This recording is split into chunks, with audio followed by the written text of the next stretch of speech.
Hello, friends, welcome you all. In the last lecture, we have discussed the syllabus and taken the overview of syllabus. In this lecture, I am going to start actual content of first unit. The first content of your first unit is the basic features and characteristics of Indian economy. Before that, I will discuss with you the nature of Indian economy, how Indian economy is different than other developed economy. So Indian economy is developing economy. Developing economy means in the process of development. So here I have mentioned the meaning of developing economy. The economy in which the capital formation rate is lower compared to rate of growth of population and natural resources. So population growth is more than capital formation. So Indian economy is in a developing process, not developed. So the characteristic of developed economy is the higher per capita income and national income. So Indian economy in the process of development, so it is called developing economy. Other feature of Indian economy is Indian economy is mixed economy. Mixed economy means existence of both private and public sector. So Indian economy is a mixed economy. The After the independence, there are some negative things of capitalistic economy and socialistic economy also. So India have adopted the mixed nature, the positive things of capitalistic economy and positive things of socialistic economy. India had adopted, and the nature of Indian economy is mixed economy. So there are both private and public enterprises. Uh, the some enterprises or businesses in the public sector which are to produce public goods. Public goods means to achieve or maximize the welfare of people or the masses. And some after 1991, more India is moving toward more privatization than public enterprises. So Indian the current status of Indian economy is more private than when we have adopted the model after just independence. So let us start. What is the status currently of Indian economy? India is fastest growing developing economy in the current situation. Just Do not take into account the COVID period. Just now it is going on. The Indian economy contracted about 23%, minus 23%. It is contracted due to coronavirus. But before that, Indian economy was the fastest developing economy in the world. It has second largest population in the world. So you can imagine the human capital with this country, this economy, and the working age is the average working age. It's very young. Means the working population compared to other economies is larger in India. It has a good consumer market for international trade because the internal demand is too much because of the heavy population pressure and on the demand side. It has adopted global advanced changes for achieving stable economic growth. So India have adopted many policies to achieve higher and higher economic growth. So what are the so we are going to start now. What are the basic features or characteristic of Indian economy? The first is low per capita income. The per capita income is a crude indicator of prosperity of nation. How prosper or how rich the country is or the economy is, we can measure with the indicator of per capita income. But the because of the high population rate and second largest populated country in the world, so our per capita income is very low compared to other developed economies.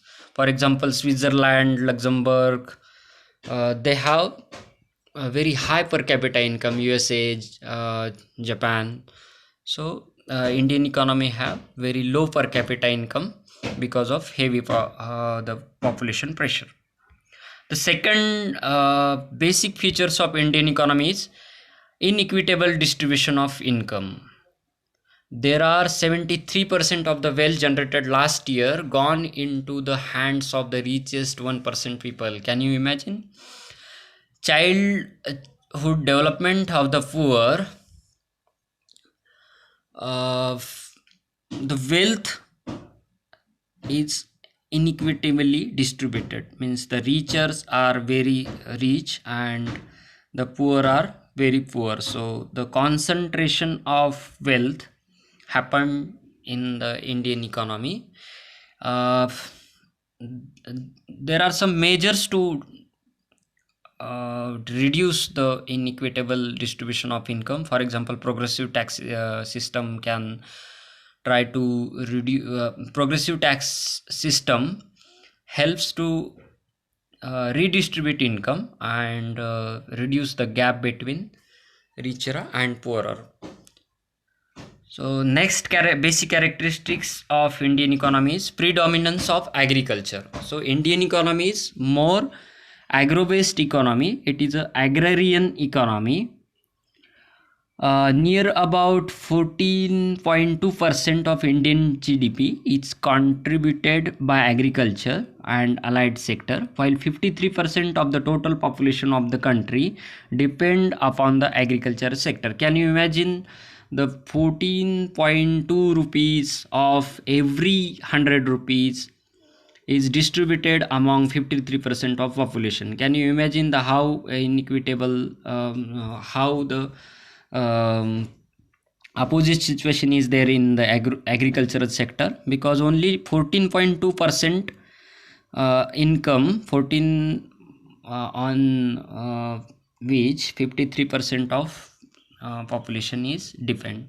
So Indian economy is mostly agrarian economy, and it is depend on very much on agriculture.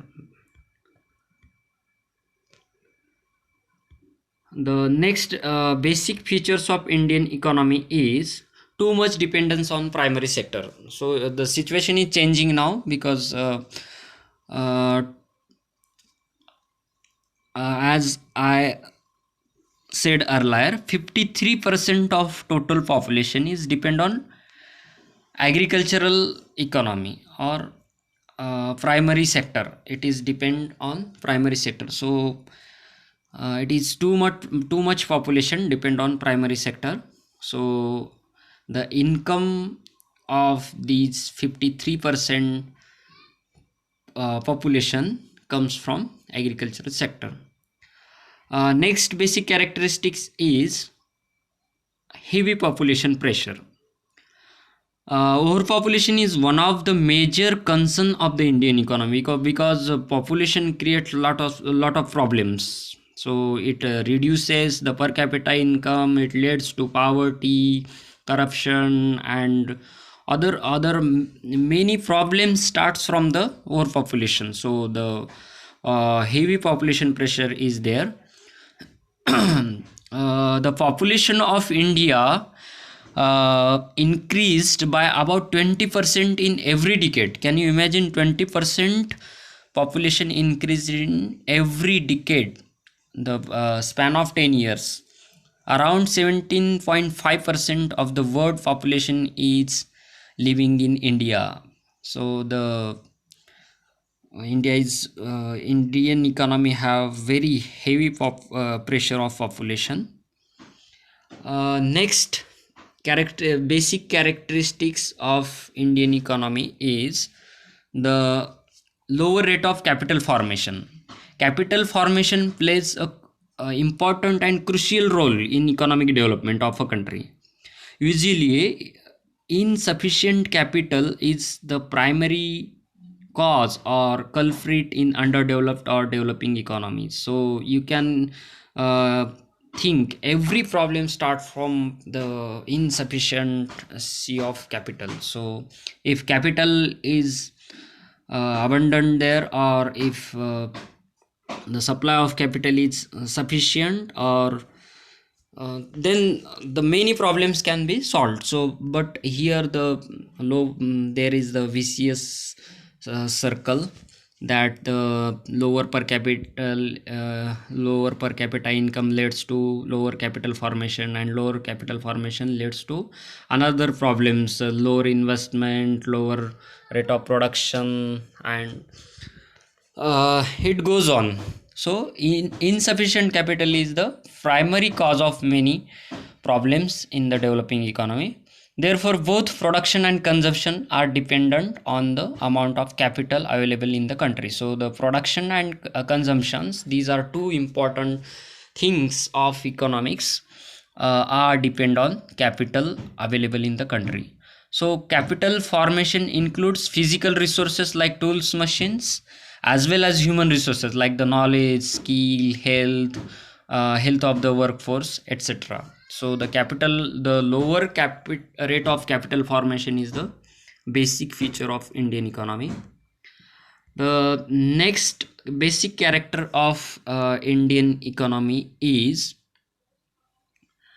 uh, poor infrastructural development.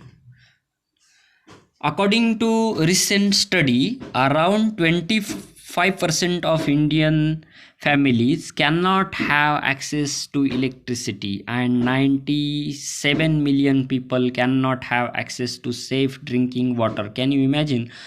Sanitation, drinking water, sanitation, uh, and around 840 million people, and around 840 million people do not have access the toilets. Can you imagine the basic infrastructure Indian people are not getting? So infrastructural backwardness is there. So infrastructure development creates uh, social development, and also it leads to higher economic growth rate. So infrastructural development is the precondition for the growth and development. So Indian economy is still lacking in the development of infrastructure. Next is imperfect market.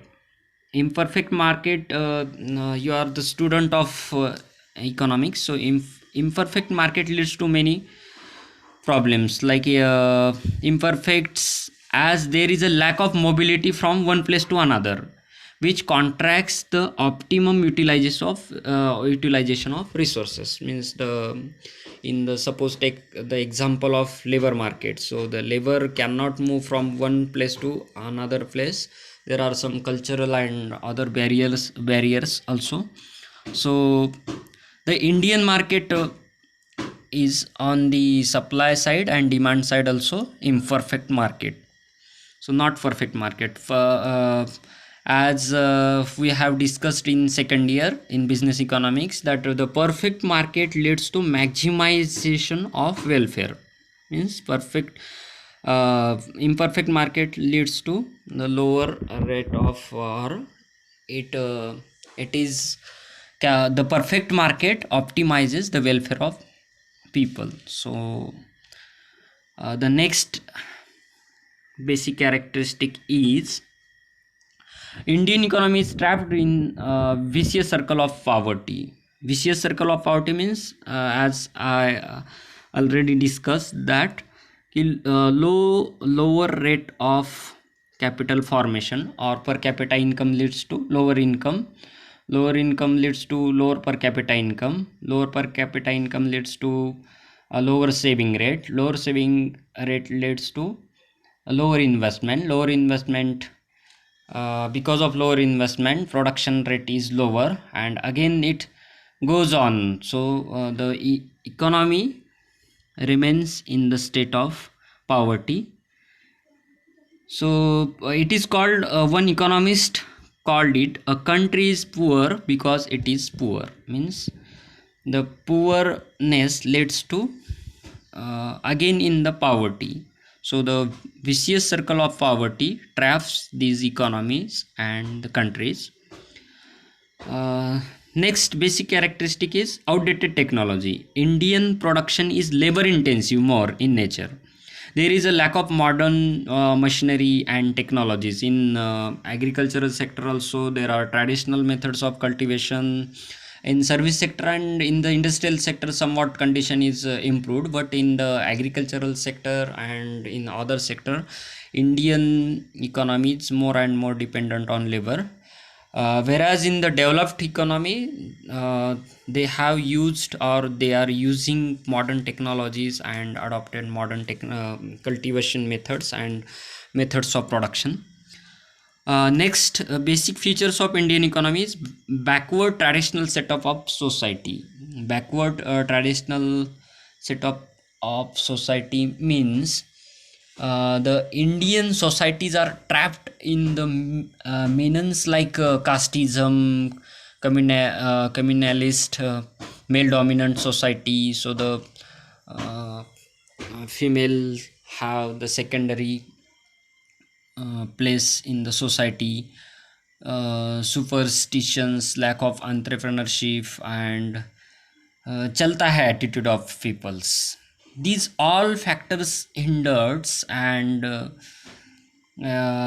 hampered the growth of the country as a whole. So the traditional setup of society, the modern society, like they have created in the developed economy, we can see the modern society and setup of society. So in Indian economy, half of the population means the females considered uh, as a secondary. So the resources of Indian economy, human resources, cannot be utilized at optimum level. Next features of Indian economy is existence of both employment and underemployment. So in Indian economy, unemployment is there and underemployment is also there. Means if you have the higher skills and you are getting the lower skill job, then it is a underemployment. So employment as well as underemployment is also there. Low rate of savings and investment, as I discussed earlier, that the rate of per capita income is low because there is a poverty and other things. So it leads to low rate of savings and investment. So saving and investment rate are two important um, things in the economy to achieve higher economic growth. So because of per capita lower per capita income, saving rate and investment rate is lower in the economy. Next basic feature is lack of appropriate expansion of mechanical and technical education, particularly in agriculture sector, village level, and cottage and small scale industries. So there is a lack of mechanical and technical education, vocational education. Indian government is trying to deliver and to uh, have taken initiatives to start the more technical and vocational education. Next, basic characteristics of Indian economies: very low percentage of technical educated persons compared to total population. If we consider the country like Japan, there the people have more technical knowledge. They solve their problem, their own problem, and here we have to call technicians and other the specialized and expert man to solve our simple problems. So we have less technical and mechanical education, particularly in agricultural sector. We take the example of soil testing. So we uh, use fertilizers without testing the soil. So we just use fertilizers, chemical fertilizers, without testing soils and uh, the considering the type of soil. The next basic features of Indian economy is existence of hostile attitude like religion. We have uh, the what religious. We are more religious, over religious. Actually, I will say caste, divine power, minded attitude. The institution is institutional development is also low, so institutionally we are very backward compared to developed economy. The next basic features of Indian uh, economy is poor human capital quality.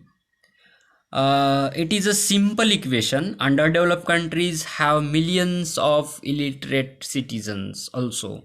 So we are considering literacy is the just reading and writing, but nowadays literacy is more than reading and writing something. So illiteracy retards growth since an individual needs a minimum level of education to acquire skill or to understand social issues. So the human capital quality is more important. So the many developed countries have achieved their development and growth rate through their education system and building a human capital quality. So we have very poor human capital quality because of the our educational system value system is um, somewhat backward, and it our I have said value system. Our value system is good, but the other skills and literacy illiteracy level is very high. Next basic characteristic is poor economic organization. So economic organization is very important for the development of economy. The poor economic organization is an important feature of Indian economy. Certain institutions are necessary for economic development are not adequately developed in Indian economy. For example, to mobilize savings and more specially the savings of the rural sector, the creation and development of financial institution is very essential. So we have very poor economic organization. The next characteristics of Indian economy is unbalanced economic development. Whatever we have achieved or whatever growth rate we have achieved, it is very unbalanced. There is very much gap between India and Bharat. So India has not yet achieved the goal of balanced economic development. According to the latest data available, about 64% of total labor force is dependent on agriculture. Can you imagine 64% labor force? And what is the percentage of agriculture is contributing to GDP? It is only around 14%. So can you imagine the 64% of population is dependent on only 14% of income. 16% on industries. Only 60% of population is dependent on industries, and the rest of about 20% is dependent on trade, transportation and other services. So the 20% of population is only dependent on service sector, and service sector is contributing much higher than the dependent population. So there is a unbalanced economic development. And last basic characteristic is demographic characteristics. So the fastest growing population is there. The second stage of demographic transition is going on in the Indian economy. So there are stages of population growth. So that is another the theory. The I think we have discussed it in the second year in the development and growth. So rapidly rising density. So Indian population is the density of population is increasing in India, in Indian economy. Sex ratio composition is unfavorable to female, means the rate, the the behind every 1,000 people, the less and the rate of female is reducing. Actually, there is a unbalance in the male female ratio. So large size of population is there, uneducated population is there. So these are some demographic features of Indian economy. The demographic features are very important for when we consider the development, not growth. So in the development side, the demographic features are very important. So the health of the society, then the standard of living and cultural things, the setup of the society, it affected by the demographic characteristics of the population. So that much in this first lecture. So I hope you got something from this first lecture. I will provide you notes separately on your WhatsApp group. So if you have any queries, problems, mail me on my email ID I have given in the very first slide. Please feel free to ask anything about any doubt and queries which you are facing. You are supposed to write your name in the comment box to for the attendance. So write your name in the comment box so that I will get your attendance. Thank you. See you again in the next lecture.